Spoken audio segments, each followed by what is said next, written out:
Well, I was going to ask you, like, you find out you're going to prison for life. Yeah. As a kid. Yeah.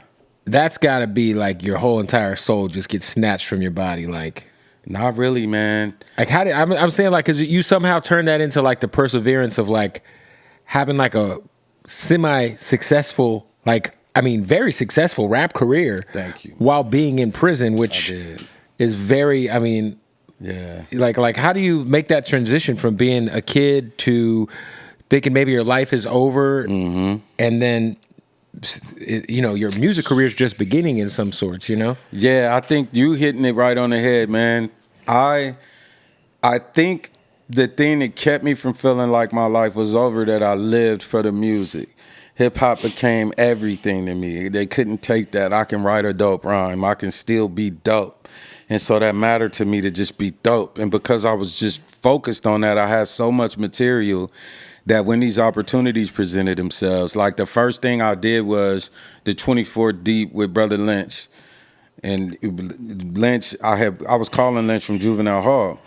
And he was like, man, I got this song. I want you to record your part. And he did it on his answering machine. So I'm around the corner at the payphone. Right. I got the 40s in the thing. I did that over the phone. And so that kind of, even while I'm facing the death penalty at the time, they're in a fight. Am I being remanded to adult court to be tried, or am I going to juvenile court? Right. I get remanded to adult court, then the fight is death penalty, capital punishment, or indeterminate sentence fight.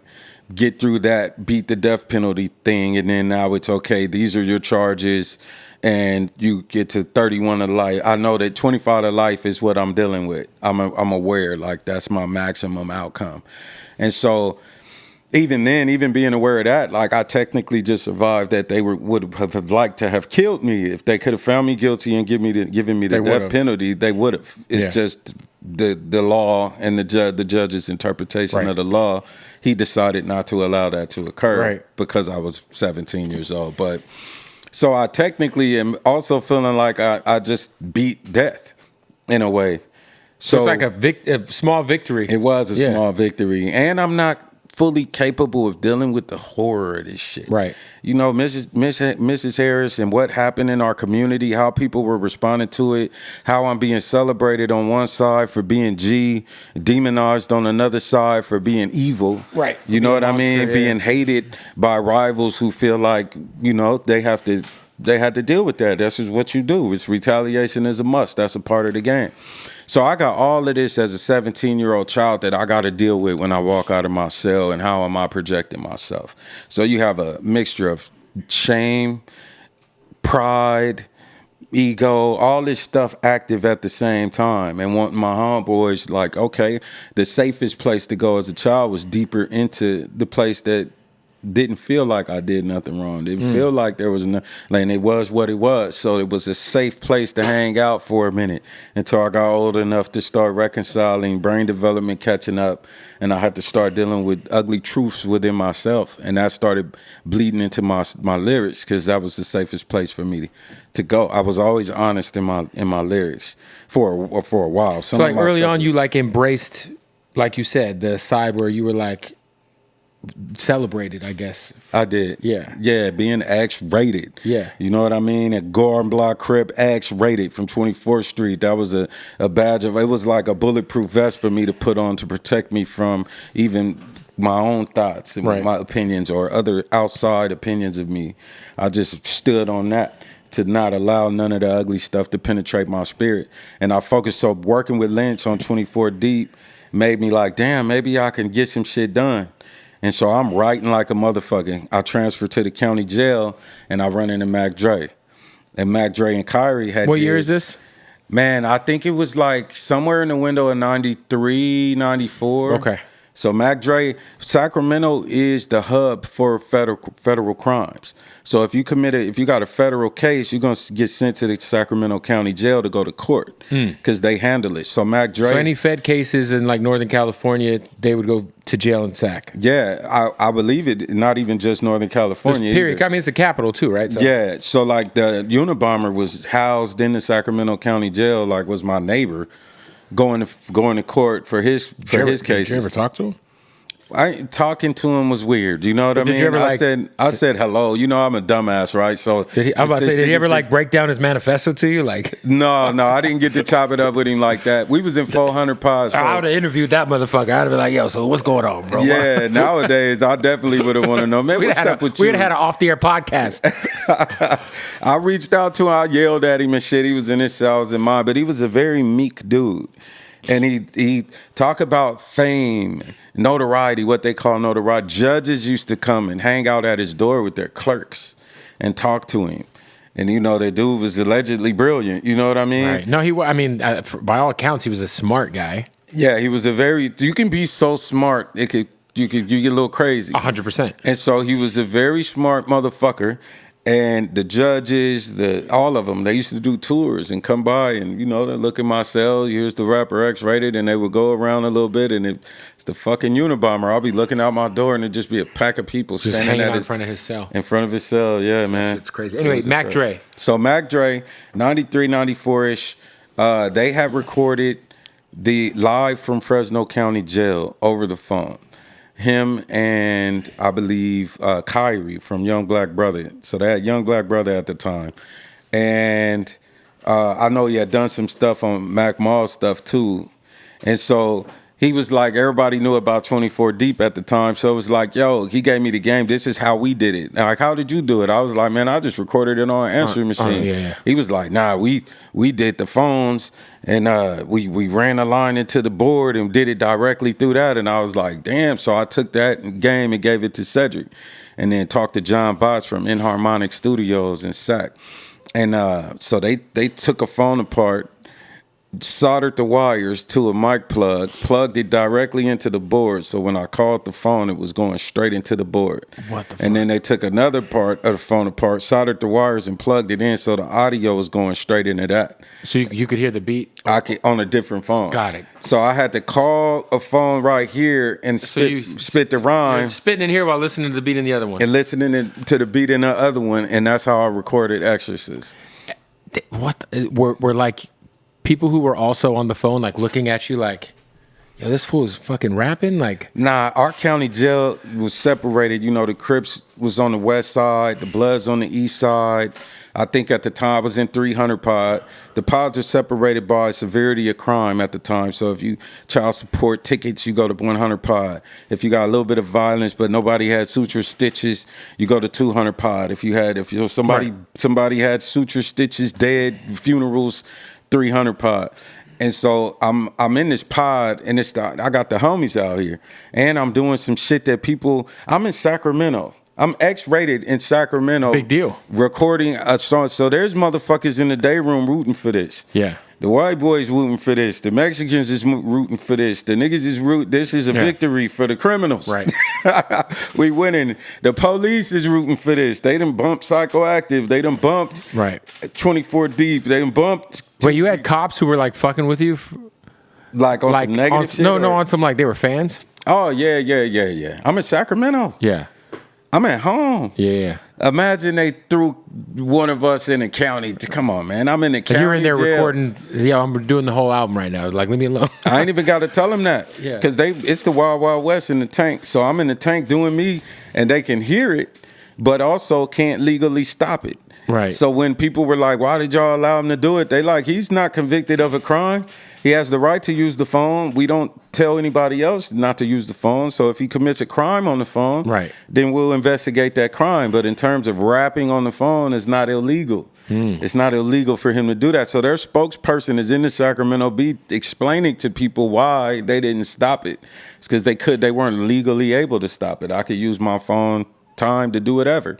And in there wasn't a list to sign up. So you could be on the phone for 7 hours if nobody cared. Right. You know what I mean? And nobody cared. Nobody could care.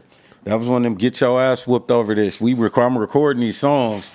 The homies is tripping. And they wasn't the only ones. It was a victory for the criminals. How many projects did you drop that you recorded while incarcerated, just so people have an idea? Oh, man.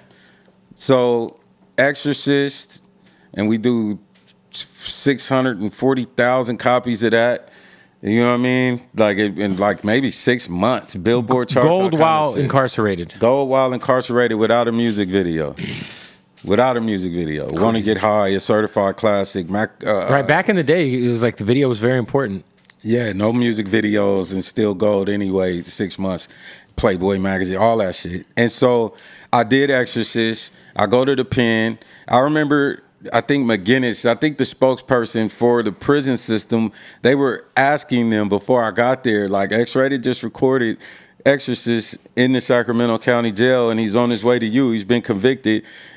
How are you guys planning to stop him from recording music over the phone? And they had all these reasons, and they had the beeps, the beep. They put all this shit on the phones. And you are on the call with the blah blah blah blah blah, so that I wouldn't be able to successfully do it. And so I got there, and I was able to get some more, get some equipment in there, spend money again. Cops are fans. The laundry workers are fans. The kitchen workers are fans. I got allies in this bitch. Right. The homie been here for 20 years. This nigga done knocked this motherfucker over here that work in the library. Right. You know what I mean? I'm putting a whole studio on the yard if I want to. I'm doing whatever I want to do. I didn't know that was going to be like that. But I aged into it and lived into it. And so here comes Unforgiven. So you got Exorcist, Unforgiven, Nefarious. And think about the period of time. 96, I drop Exorcist, Run It Up. I think 97, 98, me and Bo work on Till My Casket Drops. I'm number 3 on Billboard behind Mariah Carey and Brian McKnight.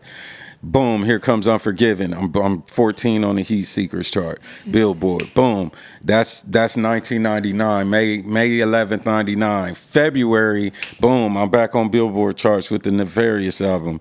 And then November, boom, I'm back on Billboard charts, 100,000 copies first week on Vengeance Is Mine.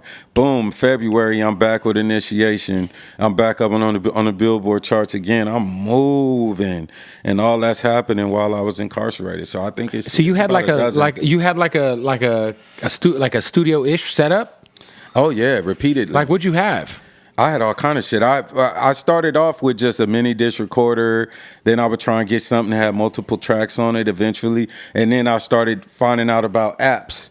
And so I started getting phones and downloading apps that gave me 4 tracks and shit, and plugging in and recording on little lav mics and shit like that. What you know the what I mean? fuck? Talk show microphones and sending that shit home and letting them clean it up. That's crazy. Yeah, man. I had a DAP before. I had a mini disc recorder. I had an R7. And they didn't care that you had all that in your cell? Hell yeah, they cared. But the problem was... Isn't that contraband? It is contraband, but this is the problem.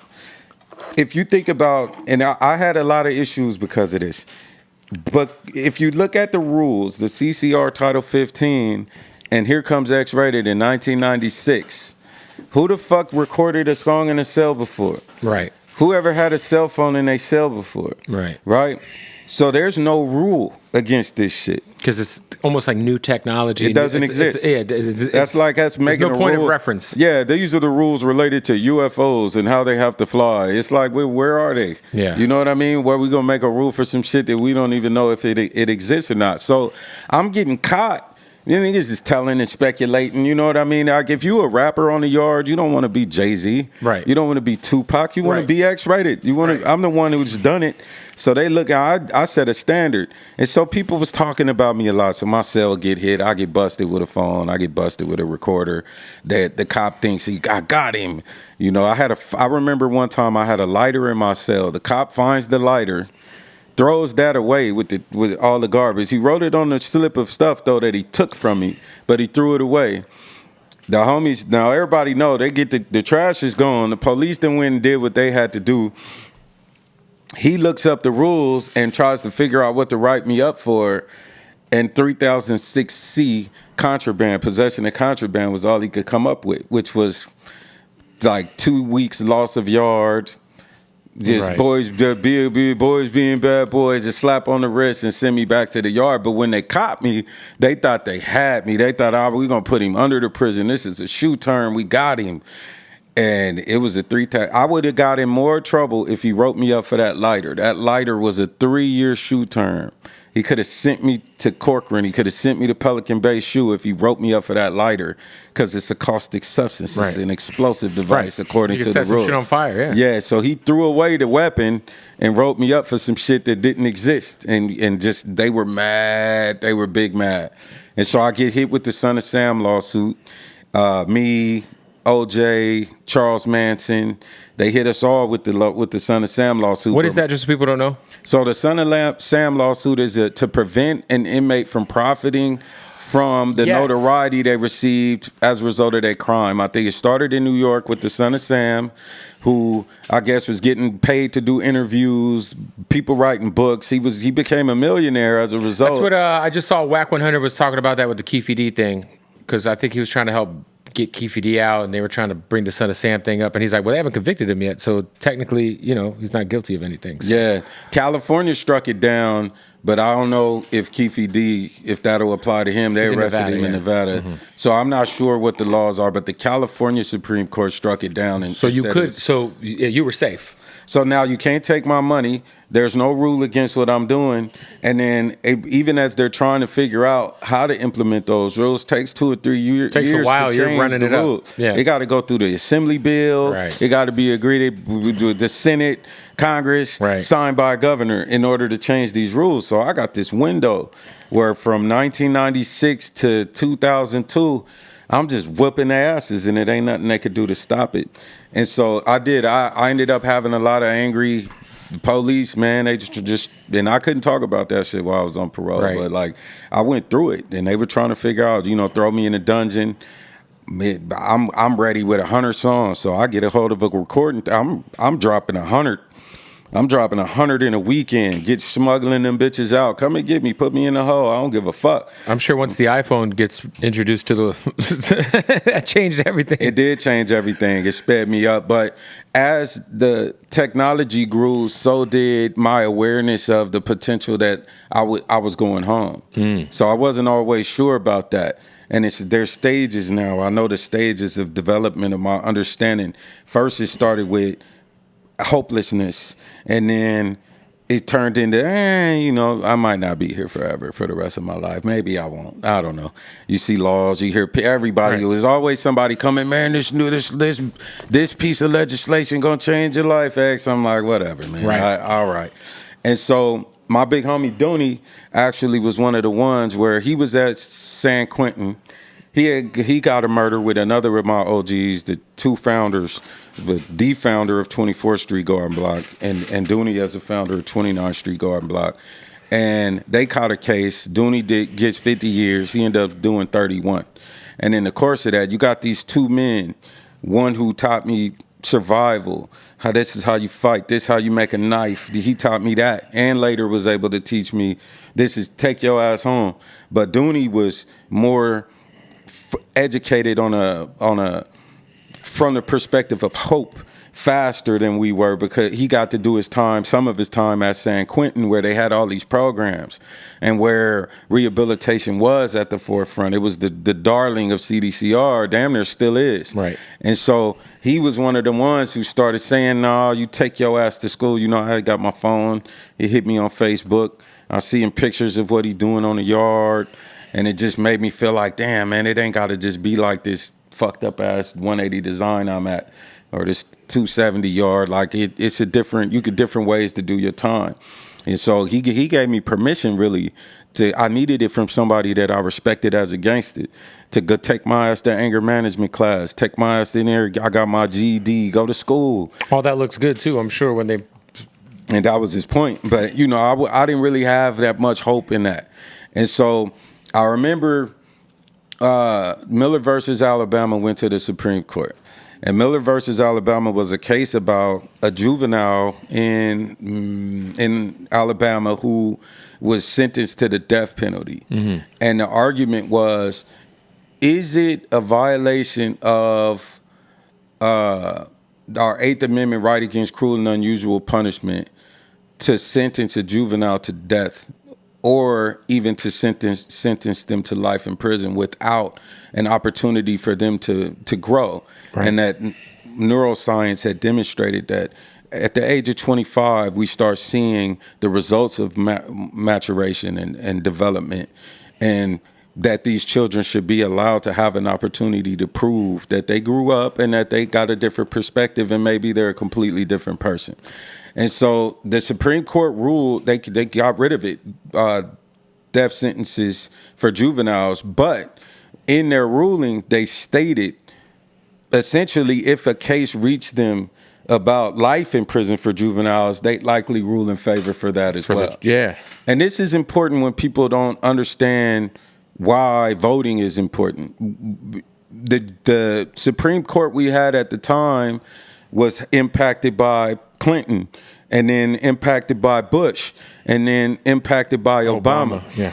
So the people making those decisions, we end up, Trump puts 3 people on the Supreme Court. Right. And there goes Roe versus Wade. There goes. Yeah, the Supreme Court, I always tell people, like, if you can just remove all of the, antics about politicians and just wherever you feel you're aligned with, the Supreme Court's what matters the most, probably. It really is. And the presidency matters because they're going to appoint them, yeah. and they're going to color that Supreme Court the way they want to. For sure. And there's an argument that if today's Supreme Court was the Supreme Court ruling on Miller versus Alabama, I'd still be in prison. You'd still be in prison. I literally would still be in prison. Right. If today's Supreme Court was ruling